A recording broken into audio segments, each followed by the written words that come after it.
샬롬, 지난밤 평안하셨습니까? 오늘은 2025년 11월 20일 목요일입니다. 이 시간 주시는 하나님의 말씀은 여호수아 6장 15절부터 마지막 27절까지입니다. 우리가 만약 여호수아와 동시대의 사람들이었다면, 우리가 만약 여호수아와 함께했던 이스라엘 백성들이었다면 여리고성을 정복할 때 가장 어려운 것은 무엇이었을까요? 첫 번째는 침묵하라는 하나님의 명령이었을 겁니다. 10명도 아니고 100명도 아니고 200만 명의 대군이 6일 동안 한마디도 하지 않고 성을 돈다는 것은 결코 쉬운 일이 아니었을 겁니다. 어쩌면 이것은 여리고성을 무너뜨리는 것보다 훨씬 더 어려운 일이었을 겁니다. 6일 동안 성을 돌면서 그들은 얼마나 할 말이 많았을까요? 별별 생각이 다 들었을 겁니다. 아니, 어떻게 성 주변을 돈다고 해서 성이 무너질 수 있겠는가? 살다 이런 이야기는 처음 들어본다. 말하며 하나님의 명령을 불신하는 사람도 있었을 것이고, 그럼에도 불구하고 끝까지 신뢰해야 한다, 이렇게 주장하는 사람도 있었을 겁니다. 정말 그들은 6일 동안 성을 돌면서 수많은 생각을 했을 겁니다. 만약 자유롭게 이야기해 보라고 했다면 무슨 일이 났어도 났을 겁니다. 침묵은 우리의 신앙생활 가운데 대단히 중요한 덕목입니다. 침묵의 중요성을 아는 자가 영성이 깊은 사람입니다. 왜 수도원에 들어가면 침묵부터 가르치겠습니까? 침묵할 줄 알아야 하나님의 음성을 들을 수 있고, 침묵할 줄 알아야 자기 성찰을 할 수 있기 때문입니다. 죄송한 말씀이지만 정신이 온전하지 못한 사람일수록 자신의 말을 조절하지 못합니다. 끊임없이 계속해서 말을 합니다. 자기도 말을 그만하고 싶지만 뇌가 그것을 조절하지 못한다는 겁니다. 왜 예수님은 십자가 위에서 침묵하셨을까요? 할 말이 없어서가 아니라 침묵하지 않고서는 신앙생활 할 수 없음을 우리에게 가르쳐 주시기 위해서입니다. 우리 신앙인들은 반드시 침묵해야 한다는 것을 직접 모범을 보여주신 겁니다. 여러분, 신앙생활은 곧 침묵의 생활입니다. 신앙생활을 하면 할수록 말은 줄어야 하고 기도는 늘어야 합니다. 혹시 우리는 그 반대가 아닌지 한번 돌아볼 수 있기를 바랍니다. 사랑하는 교우 여러분, 승리의 그날에 외칠 함성을 위해 지금은 침묵하십시오. 지금 소리치는 사람이 승자가 아니라 마지막 날에 외치는 사람이 진정한 승자입니다. 두 번째, 여리고성을 정복할 때 가장 어려웠던 것 중에 하나는 라합과 그의 가족을 구출하라는 명령입니다. 라이언 일병 구하기가 아니라 라합 가족 특별 구출 작전입니다.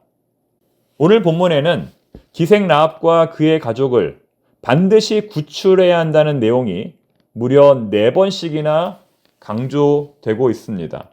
본문 17절, 22절, 23절, 25절이 모두 라합의 구원과 관련된 구절입니다. 즉, 어떻게 하면 여리고성을 잘 무너뜨릴 수 있을까에 대해서 본문이 말하는 것이 아니라 어떻게 하면 그들을 보다 더 잘 구원할 것인가에 대해서 본문이 말하고 있다는 겁니다. 너무나 신기한 것은 오늘 본문이 여리고성이 무너지고 있는 모습에 대해서는 전혀 묘사하지 않고 있다는 겁니다. 또 거기 있는 사람들이 어떻게 멸망을 당했는지에 대해서도 전혀 언급하지 않고 있다는 겁니다. 만약 우리가 이 부분을 영화로 만든다고 가정해 보십시오. 아마도 감독은 이 성이 무너지는 모습을 어떻게 묘사할 것인지, 거기 있는 사람들이 어떻게 비참한 최후를 맞이하게 될 것인지에 대해서 중점으로 표현할 겁니다. 하지만 오늘의 본문은 전혀 그렇지 않다는 겁니다. 여호수아 2장에서도 우리가 살펴보았지만 라합이 구원을 받으려면 반드시 3가지 조건을 지켜야 했습니다. 첫 번째는 붉은 줄입니다. 창문에 노란 줄이 아니라 파란 줄이 아니라 반드시 붉은 줄을 메어야 했습니다. 두 번째는 반드시 라합의 집 안에 거주해야 한다는 겁니다. 아무리 라합과 가까운 친족이라 할지라도 집을 떠나 집 밖을 배회하면 구원받지 못합니다. 세 번째는 이 모든 비밀을 철저하게 유지하라는 겁니다. 만약에 조금이라도 누설하면 절대로 구원받지 못할 것이라고 라합은 정탐꾼들과 굳게 약속을 했습니다. 그것도 구두 약속이 아니라 법적 효력이 있는 헤세드의 약속을 했습니다. 이제는 이스라엘 백성들이 그 약속을 지킬 차례입니다. 하나님의 명령에 따라 모든 여리고성의 사람들을 진멸하되 반드시 라합과 그의 가족들은 살려주어야 합니다. 그런데 자칫하면 그들까지도 멸망시킬 수 있습니다. 대를 위해 소를 희생해야 한다고 그들의 희생을 묵인할 수도 있습니다. 아이, 그까짓 것 잊어버릴 수도 있지. 이 큰 여리고성을 정복하는데 그런 게 뭐가 중요해? 정말 여리고성의 모든 사람들을 진멸할 때에 라합과 그의 가족들만 살려준다는 것 결코 쉽지 않은 일이었을 겁니다. 그렇기 때문에 성경은 보다 더 그들의 구원에 대해서 강조하고 있는 겁니다. 절대로 실수하지 말아라. 이것은 반드시 우리가 지켜야 할 약속이다. 이렇게 말씀하는 겁니다. 자, 세 번째. 여리고성의 모든 물건을 취하지 말라는 하나님의 명령입니다. 이스라엘 백성들은 여리고성에 들어가서 반드시 둘 중에 하나를 해야 합니다. 아무리 진귀한 물건을 발견했더라도 그것을 불에 태우거나 아니면 하나님의 곳간에 넣어야 합니다. 만약 그것이 은금과 동철 기구라면 하나님께 바쳐야 하고 그렇지 않으면 반드시 불에 태워야 한다는 겁니다. 이것을 어긴 사람이 누구입니까? 아간입니다. 아간은 시날산의 외투한 벌과 은과 금을 몰래 취했습니다. 지금으로 말하면 명품백, 고급 자동차, 값비싼 귀금속들을 몰래 감추었다는 겁니다. 하지만 누가 아간을 비난할 수 있겠습니까? 견물생심이라고 하죠. 물건을 보면 욕심이 난다. 이것이 인간의 본성이 아니겠습니까? 누구든지 값비싼 물건을 보면 내가 평소에 갖고 싶었던 것을 보면 취하고 싶은 것이 당연합니다. 아니라고 말하는 사람들일수록 더욱 그렇습니다. 뱀이 하와에게 선악과를 보여주었을 때 그것이 어떻게 보였습니까? 먹음직도 하고 보암직도 했습니다. 매우 탐스럽게 보였습니다. 자, 그런데 여기까지는 괜찮습니다. 내 것이 아닌 것을 취하는 순간 그것이 문제가 되는 겁니다. 대한민국은 비교적 안전한 나라이죠. 카페에 핸드폰이나 노트북을 두어도 가져가는 사람이 거의 없습니다.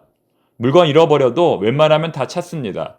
CCTV가 발달되어 범인을 금방 잡을 수 있기 때문입니다. 하지만 외국에서는 그렇지 않습니다. 눈 뜨고도 코 베일 수 있습니다. 한국에서 하는 식으로 하면 다 잃어버립니다. 자동차 안에 있는 물건도 도난당한다고 하죠. 정신 바짝 차리라는 것입니다.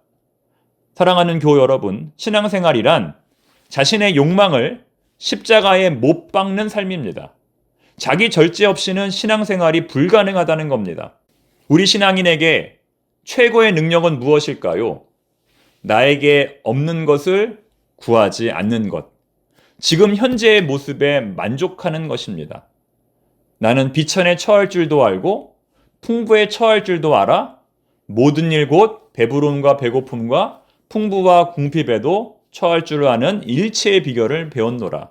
내게 능력 주시는 자 안에서 내가 모든 것을 할 수 있느니라. 오늘도 주 안에서 자족할 수 있는 우리 모두가 되기를 바랍니다. 기도하겠습니다. 하나님 아버지, 지금이 가장 행복합니다. 지금이 가장 만족스럽습니다. 오늘도 십자가에 나의 모든 욕망을 못 받고 자기 절제의 삶을 살게 하옵소서. 내가 바라는 것이 이루어지지 않을지라도 감사와 기쁨으로 충만하게 하옵소서. 예수님의 이름으로 기도드립니다. 아멘.